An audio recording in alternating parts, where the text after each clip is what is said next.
to Bodyholic with Dee. This is episode number 16. My name is Dee Katz-Shachar, and I am a public health promoter.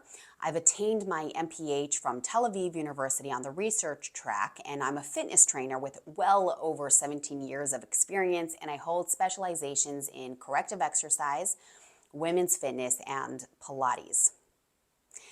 I'm also the proud founder and trainer of Bodyholic, the global and health and fitness community, and I'm the author of the book Rip It Up for Good. This podcast, Bodyholic with Dee, is a part of my effort and mission as a public health professional because I believe that real science-based information is power. And my job in this life is to empower you. I want you to have high and sustained energy throughout the day, and I want you to feel better than you've ever felt before, during, and after your workouts, in and out of your clothing, and not only physically, but mentally and emotionally as well. We're going to dive right into today's topic. And I'm going to give you a little bit of a monologue today, actually. It's all about work-life balance. And it's a concept that most of you have actually heard of. And we're also going to get into a little bit of a concept that I'm quite passionate about these days, the concept of work-life blending. But we'll get to that later. And the point of today's talk is really to discuss the significance of preventing a state of burnout. And as you know, we have a very high-paced, very demanding world, and it's becoming super challenging and actually increasingly challenging to maintain a healthy balance and equilibrium between our professional lives and our personal lives. And neglecting that equilibrium can actually be pretty detrimental for your overall well-being. And also, by the way, and bosses, you might want to listen up, it can also be detrimental for your productivity. So I want us to dive in and understand the concept of the work-life balance and how we can effectively prevent burning out. So the first thing is I want us to get into the definition. So work-life balance refers to the equilibrium between work-related commitments and personal activities.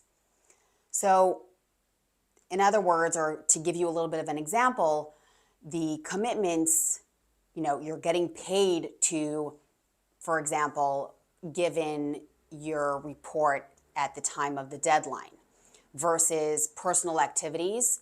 And let's take it really personal, going on a date with your significant other.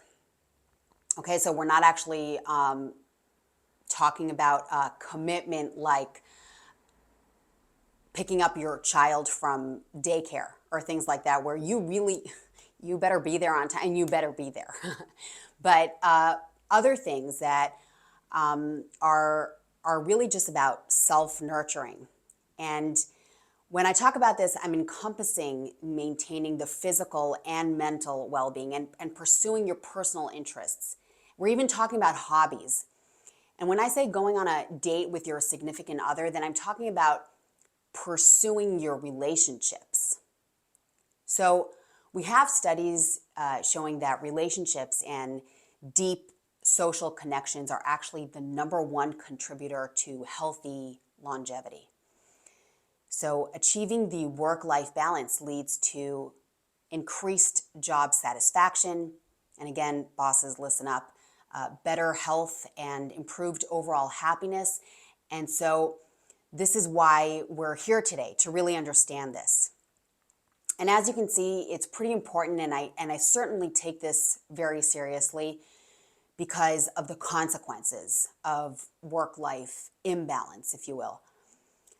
It actually has an impact both on the physical and mental health of the individual.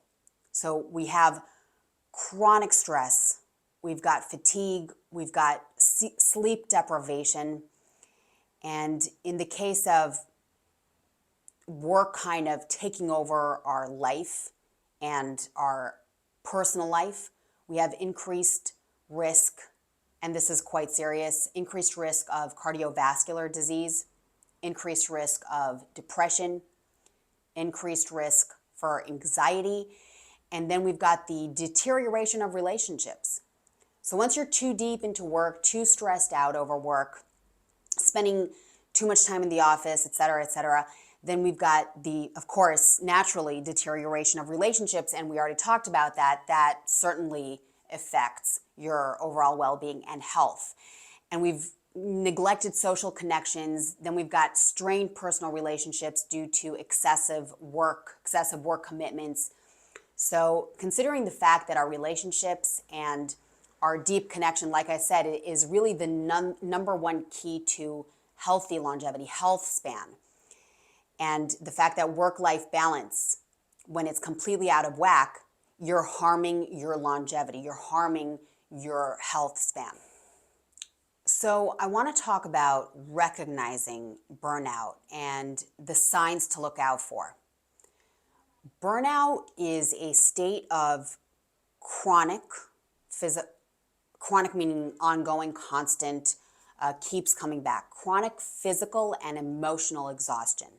So in our case, I mean, it's as a result of prolonged work-related stress, right? So if you have high stress job and it's just ongoing and you're constantly thinking about it and you're constantly on your phone and you're on your email and you're noticing that your heart rate is going constantly, your cortisol levels are up as a result, this is that chronic physical and emotional exhaustion that is due to the ongoing work. We also have signs of burnout that include the chronic fatigue and cynicism. That's a really interesting one. Reduced productivity. So when you actually think you're being productive and you're just because you're actually going and you're working so hard, but actually what is happening, you're maybe getting less done, you're less focused, your quality of work has gone down, and without you actually realizing, because you're going and going. The other thing that goes with the cynicism is the detachment from work. So it's kind of like going to the office is just like going through the motions. You're not actually fully there. You're not actually interested. And of course, that's harmful to your overall well-being and your mental health, of course, to actually not really be present and interested in what you're doing.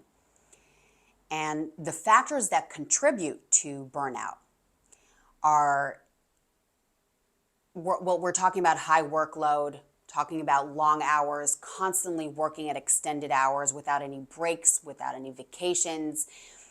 It's not only about ongoing into the night, but it's also long periods of time. Not taking a week off or even a weekend off, and insufficient time for rest in general, or self-care for rejuvenation. So we're not taking the time off. In addition to that, we also feel a lack of control. Lack of autonomy is a huge contributor to burnout. And that happens as a result of micromanagement very often. Micromanagement meaning the manager or the leader, team lead, boss, whatever you want to call it, is kind of double checking everything, looking over your shoulder, wants constant reports on every single job that you're doing. Basically, that manager, supervisor is limiting the decision-making authority of the employee or the worker. So, of course, that takes away the sense of autonomy and the feeling of control. And it also takes away the self-confidence, confidence in yourself, and the feeling of, and contributing to the feeling of belittlement, feeling powerless, and overwhelmed by your work demands. You know, when someone's looking over your shoulder constantly, it's a constant feeling of being overwhelmed. Like, you know, you're being watched and you have so many tasks to do and you're being watched.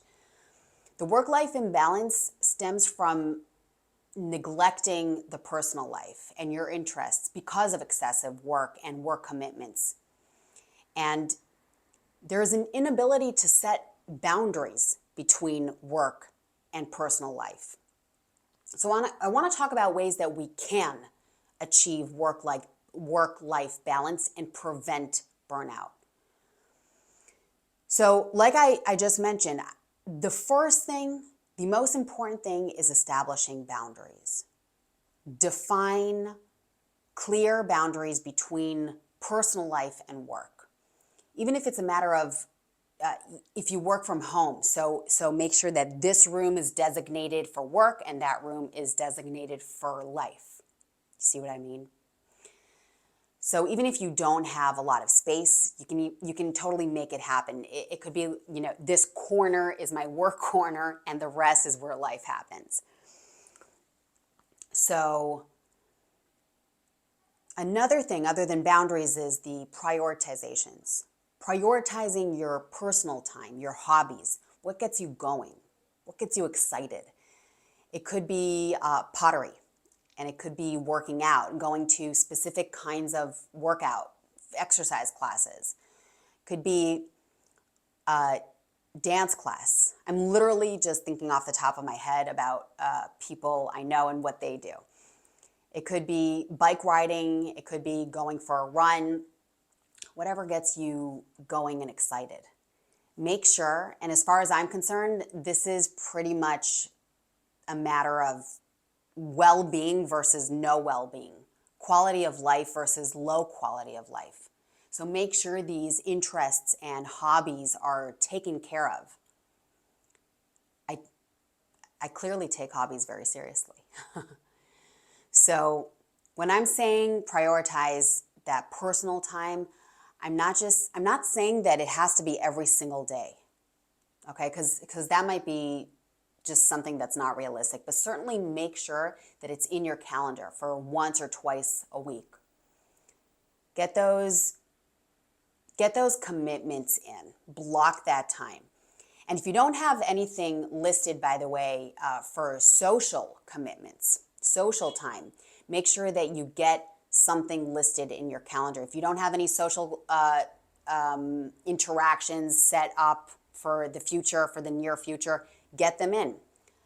A drink, a coffee at some point during the weekend even. Make sure you're connecting with people outside of work. And I also want to invite you to say no. And this is a tough one. One of the biggest contributors to burnout is the overcommitment, right? This is what we've been discussing. And basically that happens when we keep saying yes. And maybe you're a pleaser, and maybe you just want to be that top worker of your office. Or whatever the reason is, you do have to make sure that you are saying no at one point or another, because you can't allow yourself to be overcommitted. It's economy, right? Once you say yes, you're committed. And then you keep saying yes and you're overcommitted. And that's what leads to the imbalance, and that's what leads to burnout. And going to time management and prioritization, I want you to set realistic goals and priorities. Be realistic. Like, even making that goal of the hobby, make sure that it's not something you're not gonna do. Like maybe you love rock climbing, okay, but you're not gonna be able to fit that into your weekly schedule. So let's kind of bring it down a notch and make sure that you're able to get there, able to do it regularly. Okay, if you're a rock climbing lover, you can set time aside on an annual level, but I want it in your calendar regularly. And make it at a time that you know it's gonna happen. Like Monday might be the craziest day of your week, so don't put that hobby time in on Monday, right? Make sure you've got headspace for work on that day. But then maybe Tuesday is the day where That's it. You leave the office at a certain time because you're going to that CrossFit class, or you're going cycling or surfing or whatever it is. And also using time management techniques like prioritization and delegation, right? We've got passing on some of the workload to other people, asking for help, even recognizing that maybe this other person is spot on for that job. So just pass the ball. And we're also talking about effective scheduling. So prioritization, delegation, and then effective scheduling. Make sure you don't have things that are overlapping. Make sure that you don't have one thing after another without a single break, without even seeing a little bit of a gap in your calendar, right? You've got your calendar in front of you. Make sure that you've got that little gap in there. I want you also to, and by the way, managers, supervisors are going to like this. I want you to embrace the concept of deep work. Deep work is a concept that is all about enhancing your focus, your productivity during designated periods. It's basically what I call mindful working. It could be mindful emailing. It could be mindful writing your reports, etc. It means that your phone isn't constantly in front of you. Maybe it's on silent. Maybe you flipped it over. Maybe you have one tab open on your computer so that you can fully focus on that. Maybe you need to set up your work environment in a way where if this works for you, you've got soft music in the background. Or maybe you have earphones in, especially if you work in an open space environment. And that kind of distracts you, so you just put the earbuds in. Maybe you want to, I don't know. I'm trying to think, maybe certain lighting. So basically what I'm talking about is mindful working. And this also takes the feeling away of being overwhelmed. It enhances your ability to focus and be more effective and productive. Now, this also goes into the concept of self-care and well-being. And I want you to also prioritize, within the self-care, your physical health. This could be regularly exercising, even just if it's a few minutes a day. And the thing that comes to mind is, we've all heard of the parking a little further away, so you're taking the time to walk to your office. Make sure that you have time where you are in motion. And even maybe if it's a really, really busy day, and again, you've got days like that, and that's okay. We all do. But maybe you want to schedule some walking meetings. Literally, like you're doing the meeting and you're walking with your colleague. Or it's a Zoom meeting and maybe you want to walk. Also a balanced diet. You've got your fruits, you've got your veggies, you've got your protein, your carbs. The carbs are made up of more wholesome carbs like brown rice or buckwheat, or if you're into pasta, then whole grain versions, so that your digestion is kind of slower, you feel fuller longer, and you can focus longer as a result. And your mood isn't going to go down low and then up because of the sugar drops and spikes.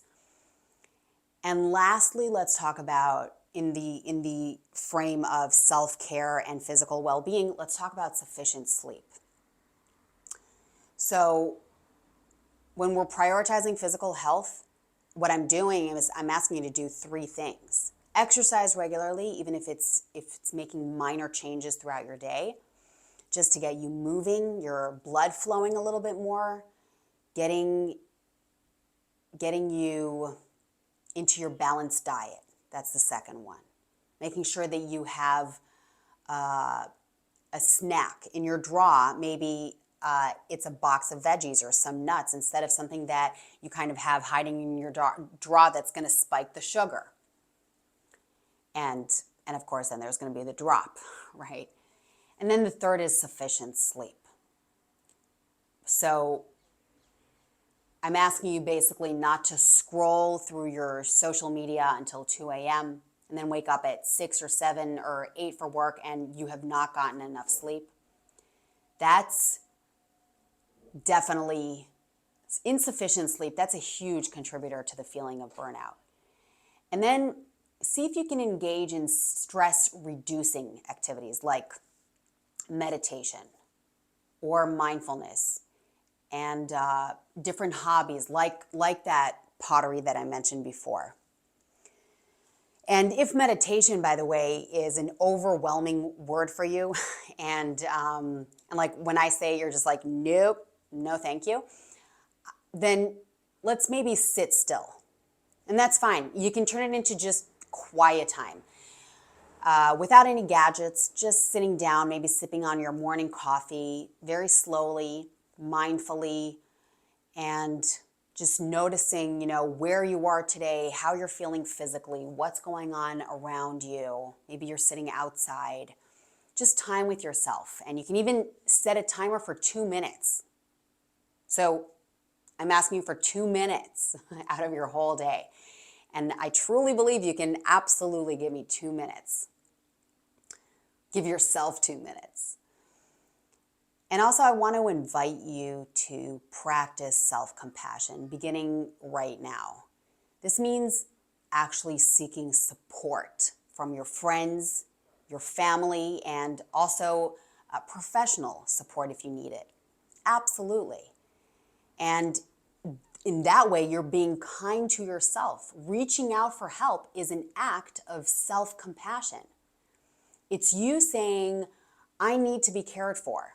Whether it's just talking to a good friend or a family member or seeking professional advice. And talking about self-care and also self-compassion, right? That really is all about reaching out. And the notion of communication, the collaboration, it's so important to prevent burnout. When you communicate openly with your supervisors and your bosses and your colleagues and your team about your work overload and your limitations and the human limitations, it's important because then you're all on the same page. You're openly talking about it. You're not just saying yes, yes, yes, and then, shoving it down and stuffing it in. So, doing that's stuffing down. We all know that's a recipe for burnout, right? That's a recipe for an upcoming nervous wreckage explosion.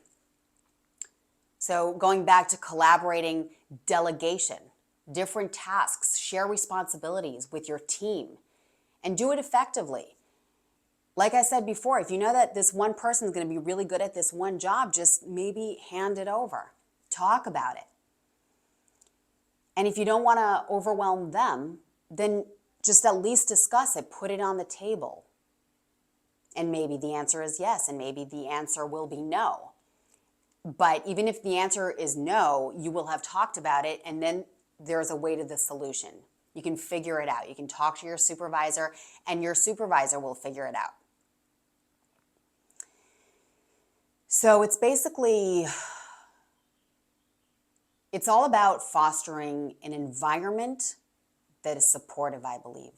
A work environment that is supportive, and the values of the workplace should be centered around work-life balance, in my opinion. And if you don't get the feeling that that's happening, then perhaps start talking about it. And maybe you're going to be the pioneer of creating the work-life balance as a value and culture of the office. And now I want to move from the topic and concept of work-life balance and explore the concept of work-life blending. And this is really interesting. I want us to discuss how this concept actually reshapes traditional boundaries between our professional and our personal lives. And I think what you're going to see is both the differentiation between the two, the balance and blending, and also I'm inviting you to kind of look at one and the other and maybe see what works for you more. These days, with the extreme use of technology, we become very flexible with that. The flexibility of life with technology, it's happening fast. The line between work and life is getting very, very, very blurry. So work-life blending is a new concept that actually embraces what's happening here on a natural level. It's kind of inevitable, right? This is just happening. We're seeing that we're living the work-life blend. So I want to talk about how this concept can actually positively impact our lives. And so let's just understand the concept for a moment. Work-life blending refers to the intention of integration of work and personal life together. It recognizes the concept as not compartmentalizing, but rather encouraging individuals to find balance that aligns with their values, with their goals. So you basically have to take the time and figure out what your values are, what your goals are, and then figure out how to integrate it and create that work-life balance or blend, right? And it doesn't really negate each other. It's recognizing the two and then understanding your values, your goals, and how you're going to make it work. So I'm throwing all this information out there and I want you to reach your own conclusion. Maybe think about it for a while, but I do want you to have the two notions in your mind so you can figure out what is best for you in order for you to enhance your well-being and actively decrease the risk of burning out. And hopefully you're not there yet, but maybe also get you out of a burnout state. So the benefits of work-life blending. We're talking about increased flexibility and autonomy. We're talking about the freedom to choose when and where and how your work is accomplished. And we're talking about the work. You know how in work-life balance we have the issue of loss of control and autonomy. There's that situation we discussed of micromanaging. And then when we have the blending, we're talking about increased flexibility and autonomy. It's the opportunity to align work schedules with personal commitments and interests. For example, it could be that you're getting major work meetings done in an environment that is actually totally your cup of tea. And it gets you fired up on a personal level. And it enhances your well-being and your job satisfaction. Or rather, it can be a result of work-life blending where actually we're reducing the rigid schedules, like the 9 to 5. Or commuting schedules, because we can work basically wherever we want to work, wherever we're most comfortable. So we don't have that traffic jam on our mind or in our day taking up our time. And yeah, I'm sure, I feel like a lot of you might know exactly what I'm talking about. We're also talking about the increased feeling of you being engaged in meaningful work while maintaining personal connections. So it's kind of like resetting your work setting, working with people who are aligned with you, and therefore your work and your personal connections and your relationship connections and the quality of your relationships are being maintained at the same time. And then when we go into the idea of improved work productivity. So in work-life blending, the idea is that there's moments of inspiration. and creativity because of all of the above, because you're working when it's best for you and how it's best for you and where it's best for you, and you're connecting with people. And so basically you're capitalizing on the inspirational moments and those creative bursts. And then we have increased focus and productivity because we're integrating work with our personal passions. So by default, it's like bringing work into our natural environment where we feel more comfortable, where we feel sharper. And the strategies for a successful blend between work and life, or a successful work-life blending, is the first would be setting clear intentions. So identify your personal and professional goals and values. Just identify them, write them down, define the priorities after that, and determine how work and personal life can complement each other. And what in your personal life can get you really fired up and you can feel like you're actually, maybe you can monetize off it. And what do you need to do to make that happen? Does that make sense? Be as clear as possible about it. Like I said, write it down. Use a pen and paper, write it down, and think about the flexibility. Utilizing the technology and remote work opportunities. Basically, I'm saying let's maybe accommodate your personal needs, recognize them. Okay, how do you work best? Where do you do it in the way that is best for you? And you'll figure that out, and that'll really end up making your quality of work so much better. Right? So,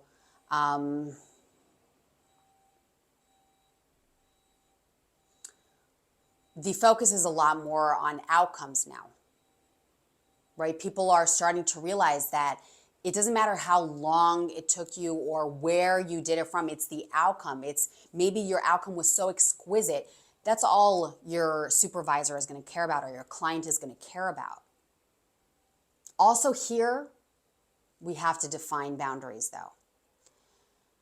We need to define the boundaries between work and personal life in order to avoid burnout. And so this is a common denominator between work-life blending and work-life balance. Communicate your expectations to your colleagues and your supervisor, if there is one, and your family members, especially if you're bringing home your work and you're very much integrating your work into your personal life. You're going to want everyone to know what's going on and what you need in order to be productive and successful. You want to cultivate self-awareness as well as really going and delving into work-life blending, because you've got to understand the personal work rhythms and your energy levels. You want to recognize your need for breaks and rest and self-care. And you're also going to want to get into maybe the harder work things when your levels of focus are higher. Okay, and maybe the hours where you're just kind of a little lower, get the easy stuff out of the way. So know when you're peaking, cultivate the self-awareness. It's taking the time to learn about yourself and where you drop, where you rise, making sure that you're catering to those needs. We want to leverage on support systems as well. So like I said, you want to seek support from your friends, from your family, from your colleagues. And by the way, sharing this with them might inspire them. Okay, maybe they'll also find that they want to do something like you, similar to the way you're doing it. And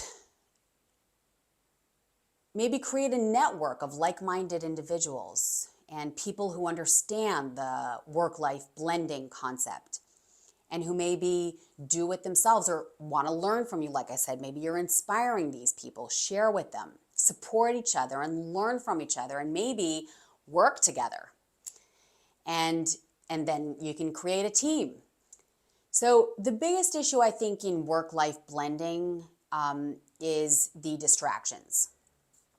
So I wanna invite you to cultivate mindful work practices so you avoid burnout and set realistic expectations. Establish your boundaries, prioritize your self-care, your rest, your sleep. Make sure that you have rejuvenation time, because there's also that very fine line where work-life blending, where you can find yourself in a slippery slope getting into overworking. So make sure that everything's super clear where there are boundaries. And going back to the self-awareness, when are you taking time to care for yourself? When you feel that it's time to just take it down a notch, all right, take a walk, maybe get some fresh air, maybe go back to talking to a friend, cultivate the relationships. I can't stress this enough. There's so much good literature and scholarly articles about nurturing your relationships, maintaining open and honest communication with your loved ones. Talk to them about this. Now, once you're blending it all, it's even more important that you communicate it, because they can support you. And also, they can, tell them that you need their support to do what you love, to make sure that you're not going in overload, so they can kind of keep an eye on you so that you're not going to end up in that slippery slope. Make sure that you're allocating good, solid, quality time with those people who are also watching out for you. Get into your shared interests and activities. Make sure that you have that in your week, not your year. Make sure that you're making it a habit to spend time with your loved ones on the shared interests, the things that get you both or all hyped up. And just to conclude, the work-life blending represents a paradigm shift. The integration of work and personal life. It's a concept where there's less of that line, as opposed to the balance, work-life balance, where there really is that differentiation. And what I think is best is you can figure out how you can make one or the other work, or maybe sometimes the balance, sometimes the blending. We are becoming more and more flexible just because of technology. And we can also use that to create higher levels of satisfaction and well-being, I believe. Just set your clear intentions, establish your boundaries, maintain that self-awareness so that you prevent that slippery slope into burnout. And I personally do tend to kind of embrace the concept of work-life blending, where I create a more harmonious, fulfilling existence, I feel. And I hope I gave you a few things to think about in today's episode, maybe giving you a few ideas, and I hope that it was helpful. And if it was, please share these ideas, perhaps this episode, with people you care about or people you don't care about, because if you think it's important enough, just share it with people. And I want to thank you so much for joining me today. And of course, you can always find me on Bodyholic on Instagram. You can find me on bodyholic.fit. And also, if you reach out to me on Instagram, I'm going to respond probably within a few days, or you can email me at d@bodyholic.fit. And again, I will respond max within 2 weeks. And That's it. Thank you so much for joining me today. And please remember that I truly, truly believe that you've got this.